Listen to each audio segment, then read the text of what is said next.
बच्चों, आज मैं वर्ग समीकरण चौथा अध्याय से प्रश्नावली 4.2 लेके आया हूँ। इस प्रश्नावली में पहले प्रश्न में 4 प्रश्न दिए हुए हैं जिसका हमें हल करके मूल ज्ञात करना।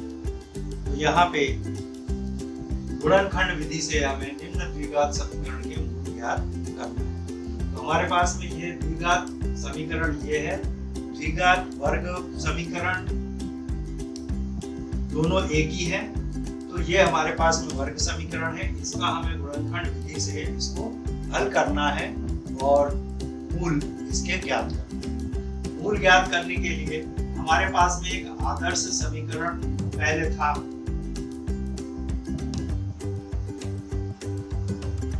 यहाँ पर a बराबर हमारे पास 1 है। x का गुणांक कुछ भी नहीं दिया है, इसका मतलब 1 का गुणा है। इसके बाद में b का x का गुणांक यहाँ पे क्या है, -3, और c क्या है, -10। अब हम क्या करेंगे, इसका और इसका गुणा करेंगे तो ये हमारे पास में आएगा -10। -10 का गुणा 1 में करेंगे तो ये -10 आएगा। अब इसके हमें गुणनखंड ज्ञात करना है, तो इसके गुणनखंड होंगे 2 और 5। इसके अलावा एक और होगा 1 और 10। तो हम इनमें से कौन सा लेंगे ये हमें यहाँ डिसाइड करना है। तो डिसाइड ये करना है, अब देखिए बीच में हमारे पास में क्या आता है, ऋण 3। तो इन दोनों को जोड़ने या घटाने पे ऋण 3 मिलता है। तो हमें 5 और 2 को घटाने पर हमें यहाँ पर ऋण 3 मिलता है। यहाँ पर घटाने पे हमें 9 मिलेगा, धन 9 मिलेगा या ऋण 9 मिलेगा। तो यहाँ पे हमें घटाने पर धन 3 मिलेगा या ऋण 3। धन 3 उस स्थिति में मिलेगा जब ये प्लस और ये माइनस होगा। ऋण कब मिलेगा,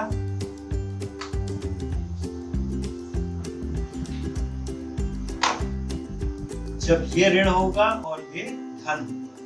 ऋण 5 में से धन 2 जाएगा तो ऋण 3 आएगा। अब हम क्या करेंगे, इस वर्ग समीकरण को हल करेंगे। ये हो गया x² ऋण 3x ऋण 10 बराबर 0।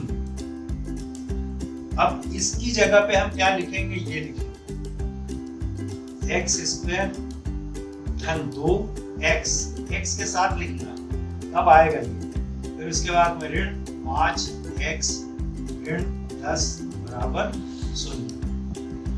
इन दोनों में से और इन दोनों में से हमें कॉमन निकालना है।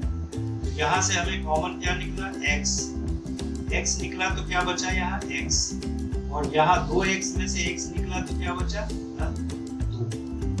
अब यहाँ से हम क्या निकालेंगे, ऋण 5 हमने निकाला, यहाँ क्या बचा x, यहाँ से ऋण निकल गया तो क्या बचा धन, और फिर 5 यहाँ से निकला, ये 5 × 2 है, 5 दूनी 10, 5 निकल गया तो क्या बचा 2 बराबर 0। अब इसके पश्चात इसमें और इसमें कॉमन क्या है, ये है x धन 2, इसको हम निकाल देंगे x धन 2। अब बचा क्या, ये बाहर निकल गया, इस टुकड़े में से ये बाहर निकल गया तो क्या बचा x, और यहां से ये निकल गया तो क्या बचा ऋण 5 बराबर 0। अब क्या है, ये 2 संख्या है, एक ये है और एक ये है। यदि 2 संख्याओं में कोई एक संख्या शून्य हो जाए, उदाहरण के लिए जैसे 5 × 0 बराबर क्या होगा 0, तो मतलब या तो ये शून्य होगी या ये शून्य होगी।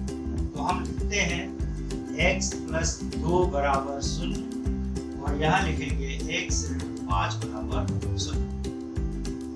अब ये आ गया है, अब इसको हल करेंगे तो ये क्या हो जाएगा, x बराबर 2, और यहाँ क्या आएगा x बराबर, ये ऋण 5 उधर जाएगा तो क्या हो जाएगा धन 5।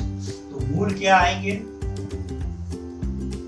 मूल आएंगे ऋण 2 और धन 5।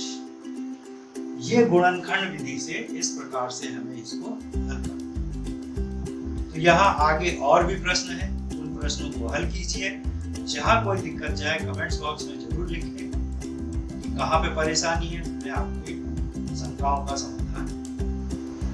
बच्चों, इसी प्रश्नावली का ये दूसरा प्रश्न है जो आप लोगों को देखने में लगेगा कि बहुत कठिन, परंतु जिस तरीके से मैंने आपको पिछला प्रश्न बताया था उसी प्रकार से यदि इसको ध्यान से करेंगे तो ये बहुत सरल प्रश्न। देखिए कैसे। वर्ग समीकरण से आदर्श समीकरण हमारे पास में क्या है, ax square plus bx plus c is equal to 0। यहाँ पे a बराबर क्या है, वर्गमूल 2। x स्क्वायर के साथ में क्या है a, या x स्क्वायर के साथ में क्या है, वर्गमूल 2। यहाँ b के x के साथ क्या है, b, या x के साथ क्या है, 7, b बराबर 7। और c बराबर हो गया हमारा 5 वर्गमूल 2। जैसा मैंने पिछले में बताया था, a और c का हम जब गुणा करेंगे तो हमने a और c का गुणा कर दिया, ये है हमारे पास में वर्गमूल 2 गुणित वर्गमूल 2, 5 वर्गमूल 2। वर्गमूल 2 का गुणा होगा 2 और ये आएगा 5, अर्थात हमारे पास आया 10। अब 10 आया है, अब 10 के हमें गुणनखंड 10 के गुणनखंड जो होंगे वो होगा 1 या 10 या 2 या 5। इसके गुणनखंड हमारे पास में 2 आए, एक और 10, दूसरा आया 2 और 5। अब आप देखिए यहाँ पर बीच क्या है, 7। तो इसमें से किसको जोड़ने पर 7 आता है, इसको जोड़ने पर नहीं आता है, इसको जोड़ने पे हमारे पास में 7 आता है। तो ये हमारे पास में है वर्गमूल 2x स्क्वायर प्लस, इसकी जगह पे हम लिखेंगे 2x धन 5x धन 5 वर्गमूल बराबर 0। अब यहां से ये आपको पता होना चाहिए कि 2 बराबर होता है वर्गमूल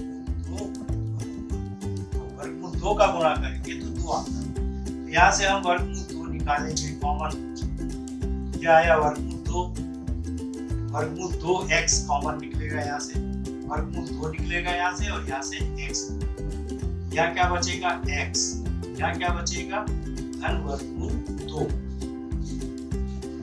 और इन दोनों में से कॉमन क्या निकलेगा प्लस 5, यहाँ क्या बचेगा x प्लस यहाँ क्या बचेगा 5 निकल गया, यह आया वर्गमूल 2 बराबर 0।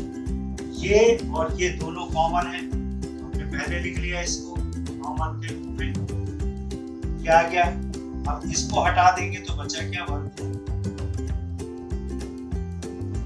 वर्गमूल 2x, इसको निकाल दिया तो क्या बचा धन 5।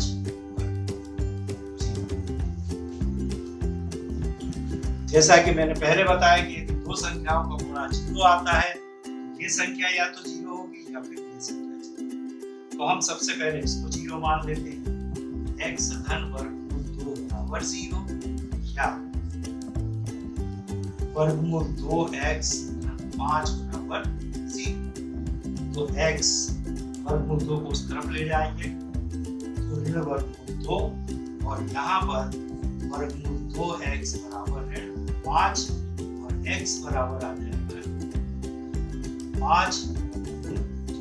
इस वर्गमूल 2 को दूसरी तरफ ले जाएंगे तो भाग देंगे, तो इसके मूल क्या होंगे, हमारे पास में आएगा ऋण 2 वर्गमूल और दूसरा आएगा ऋण 5। ये आपका उत्तर है। तो इस प्रश्नावली में आपके पास में 5 प्रश्न दिए हुए हैं, इन 5 प्रश्नों को आप हल कीजिए, और जहां भी आपको दिक्कत जाती है तो कमेंट्स बॉक्स में लिखें, मैं उसका समाधान बताऊंगा। धन्यवाद।